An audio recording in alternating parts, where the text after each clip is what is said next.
Bismillah. Doain saya ya saudara-saudariku dimanapun kalian berada. Saya dijadwalkan operasi usus buntu besok jam 10. Maksudnya hari ini ya, karena kita lihat nih 13 jam yang lalu.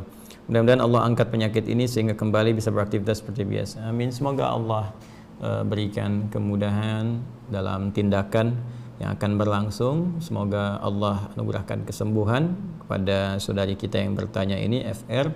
Dan semoga dengan kesembuhan itu Allah tanamkan kepada jiwa saudara kita ini petunjuk terbaik untuk semakin lebih dekat dengan Allah dan merasakan manisnya di balik ujian. Ya, karena semua apa yang Allah ujikan itu tentunya ada nilai-nilai kebaikan. Nabi SAW pernah bersabda, Innallaha idza ahabba abdan ibtala. Sungguh Allah itu kalau tengah cinta kepada seorang hamba akan memberikan ujian kepadanya. Nah, jadi tadi redaksi yang tadi mengampuni dosa, yang ini ngasih ujian. Ya, kenapa? Karena gini, ya, cara berpikirnya. Orang itu kan kalau diuji, itu cenderung ingin cari solusi kan? Ya, kalau sedang punya masalah, ingin cari solusi kan? Dan fitrah kita, spiritual kita. Jadi ada fitrah, elemen tubuh manusia itu dibagi 3. Ya, fitrah akal, ya, fitrah fisik tubuh, dan fitrah roh, spiritual. Ini inti hidupnya.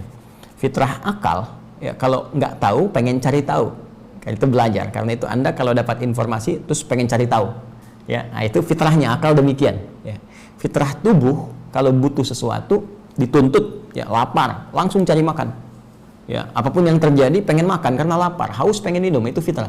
Sama roh juga begitu, roh, ya, fitrahnya kalau sedang ada persoalan, sedang kegelisahan, dia akan mencari ketenangan, ya, dan roh itu kan sumber ketenangan ada di roh. Ya, tempatnya di hati.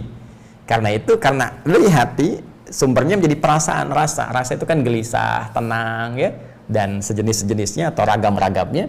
Nah, masalah itu kan cenderung menghadirkan kegelisahan kan? Orang punya masalah pasti gelisah. Lawan dari gelisah itu tenang. Ya, jadi sebetulnya masalah ini sebuah katalis yang bisa, kalau dalam perspektif berbeda ya, cara pandang berbeda, masalah itu adalah sebuah katalis. Ya, yang bisa dengan ini mendatangkan ketenangan secara cepat. Jadi kalau nggak ada masalah, bagaimana ketenangan itu bisa muncul? Karena itu cara memahami masalah itu begini, jangan dilihat problemnya, lihat ini sebagai wasilah perantara untuk bisa mendatangkan ketenangan. Sebab kalau nggak ada masalah, kegelisahan nggak ada. Kalau gelisah nggak ada, nggak bisa mencari ketenangan. Persis seperti bersih nggak akan ditemukan kalau nggak nampak kotornya. Kan mustahil nyuci kalau kotorannya nggak ada. Jelas kan? Dari sini, ketika Allah memberikan ujian berupa persoalan, sebetulnya jangan dilihat kepada ujiannya, tapi lihat responnya, reaksinya terhadap persoalan yang muncul ini. Bukankah dengan persoalan itu Anda semakin menunjukkan doa? Belum apa-apa sudah berdoa, ya Allah tolong mudahkan. Tuh, disebutkan Allah.